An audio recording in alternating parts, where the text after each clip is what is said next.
एक बार की बात है, छुट्टियों के दिनों में राघव और नंदी ने अपने दोस्तों के साथ एक भूतिया एडवेंचर का निर्णय किया। उन्होंने सुना था कि एक पुराने हवेली में रात के समय अजीब अजीब आवाजें सुनाई दे रही हैं।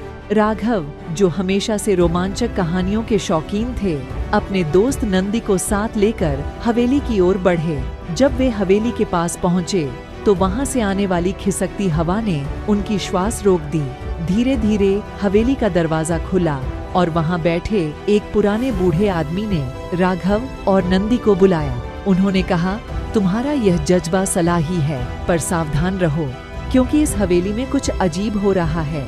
हवेली के अंदर चलते हुए राघव और नंदी ने सुनी अजीब अजीब आवाजें। एक पुरानी तस्वीर ने उनके सामने स्वयं बजती हुई ढोल को दिखाया, लेकिन कोई नहीं था। एक अंधेरे कमरे में जाने पर उन्होंने देखा कि वहां एक भूतिया सितार खुड़ा हुआ था और बिना हाथों के खुद बज रहा था।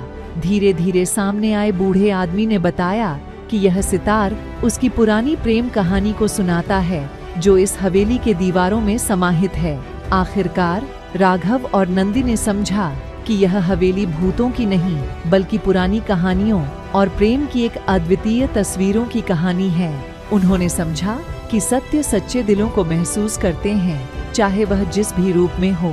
हवेली से बाहर निकलते समय वे बूढ़े आदमी से अलविदा कहते हैं, जानते हुए कि यह अनूठा और भूतिया एडवेंचर उनकी यादों में हमेशा बना रहेगा। अचानक एक और दरवाजा खुला और वहां से एक छोटी सी किताब गिरी।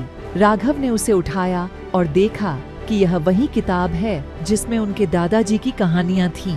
वह किताब मैजिकली खिली और उसने देखा कि उसके दादाजी भी इसी हवेली में बचपन में खेलते थे।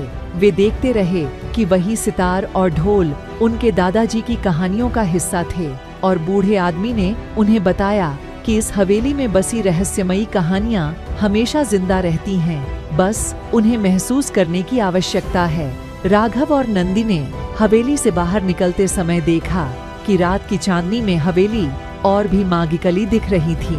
वे दोस्तों ने समझा कि कभी कभी भूतियां दिखने वाली चीजें हमें सबसे अद्वितीय और मैजिकली कहानियों की ओर बढ़ने के लिए होती हैं। यह भूतिया एडवेंचर राघव और नंदी के लिए एक यादगार अनुभव बन गया, और उनकी दोस्ती ने इस कहानी को भूतपूर्व और खास बना दिया।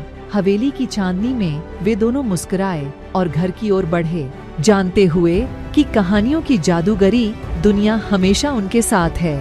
YT राघव को सब्सक्राइब करें। कार्टून कहानी वीडियो देखने के लिए जय श्री राम।